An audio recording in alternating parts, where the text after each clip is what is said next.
Oi, oi, eu aqui de novo.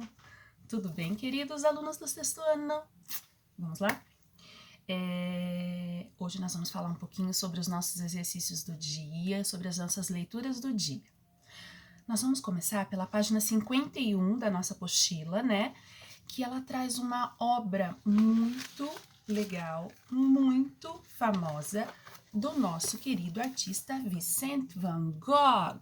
Olha aí, olha aí, olha aí. Viram? Como é o nome dessa obra mesmo? Quem sabe? A Noite Estrelada, do Vincent van Gogh. É uma pintura de 1889.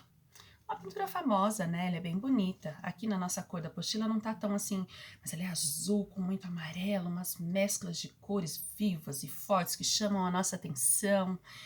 E logo a seguir, nessa apostila, tem alguns questionamentos pessoais. Então eu quero que você olhe para essa imagem, examine o quadro, né? Pense um pouquinho, né? Esse artista holandês, ele foi pós-impressionista. Pense um pouquinho no que ele tentou retratar. Pense no que você sente quando você olha para essa obra. E aí você vai responder as questões a seguir. A primeira delas diz assim: o que você sente e o que lhe vem à mente ao contemplar as estrelas? Escolha um adjetivo para qualificar as estrelas. Lembra? Adjetivo é aquela classe de palavras que qualifica os seres, qualifica os substantivos. Então, pense em um adjetivo para qualificar estrelas. Em sua opinião, as pessoas em geral têm ideias e sentimentos positivos ou negativos quando veem as estrelas? Quando elas leem ou escutam a palavra estrela sendo pronunciada, vem algo bom ou algo ruim à mente dela? Responda aí.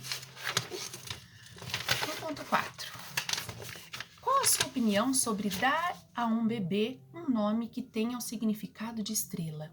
O que você acha que um pai e uma mãe estão querendo quando eles dão para o bebê o nome que significa estrela? No caso de Stella.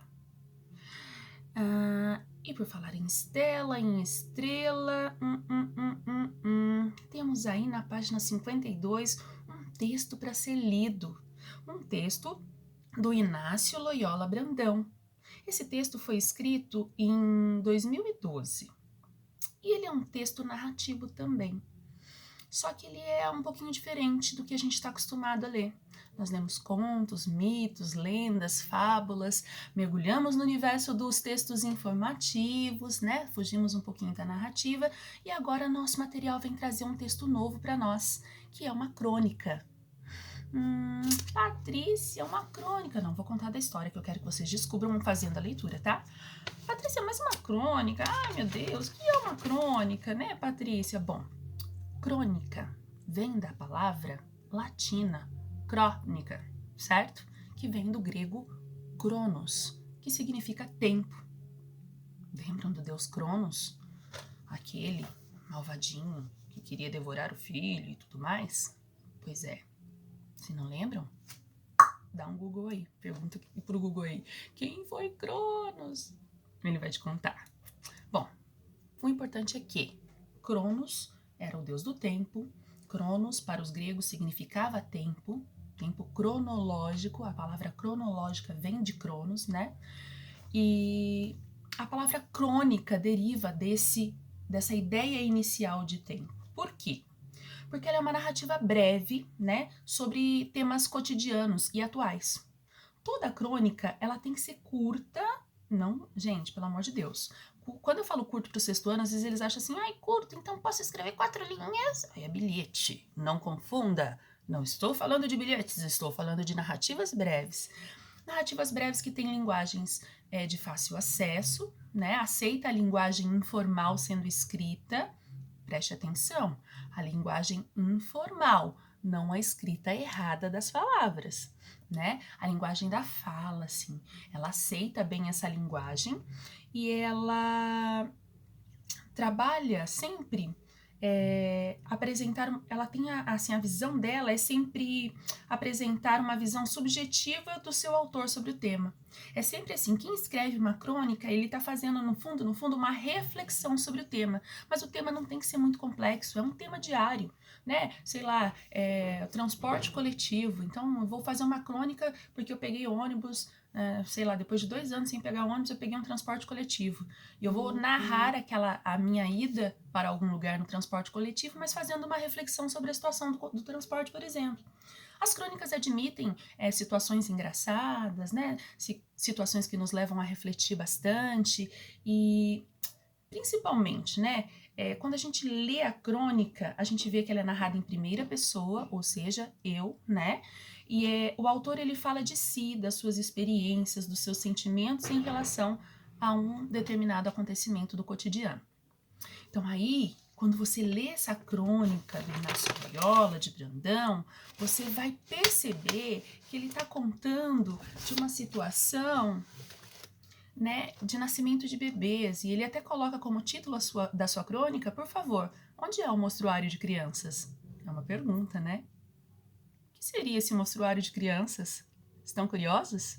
Então vamos ter que fazer a leitura da página 52.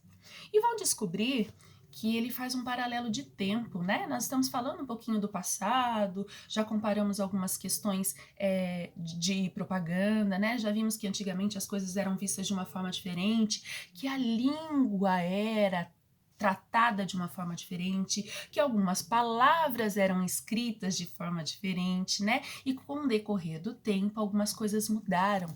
E essas mudanças, elas são muito interessantes para nós que estudamos a língua, né? A mudança no hábito do ser humano reflete inteiramente na língua, inteiramente na comunicação dos seres humanos. Então, quando chegar nos exercícios da página 53 e 54, vocês vão perceber que a proposta do nosso material é que você observe e faça, né, comparações, né, com o que era, com como era o nascimento dos bebês na década de 30 e como seria em 2012, que foi quando o Inácio Loyola de Loyola Brandão escreveu a crônica dele. Então, quais as mudanças já aconteceram? Se a gente fosse escrever uma crônica hoje sobre os nascimentos dos bebês, seria ainda mais diferente. Porque hoje, em 2020, né? Como seria isso? 2020, era da tecnologia da informação ali rápida, né? A todo momento, mais do que em 2012. 2012 já tinha, né? Nós já tínhamos acesso à internet e tudo mais, mas em 2020, como será que tá? Como que seria se eu fosse escrever a minha crônica hoje para fazer um paralelo de como seriam os nascimentos dos bebês?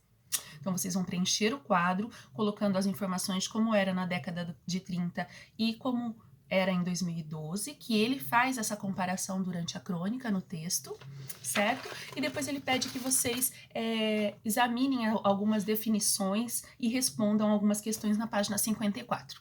Na página 54 também tem um quadro importante, dando algumas definições de crônica, né? É importante que você pegue sua caneta marca-texto e,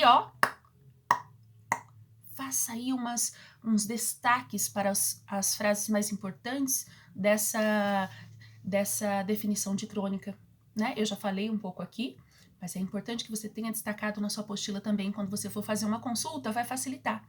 Quando você for desenvolver o seu estudo diário, você vai ver aquela informação ressaltada ali com uma caneta marca-texto ou com um lápis de cor, né? O que você tiver em mãos aí, e você vai falar, opa, eu destaquei isso aqui é porque eu tenho que olhar com mais cuidado, deixa eu ver se eu lembro isso aqui.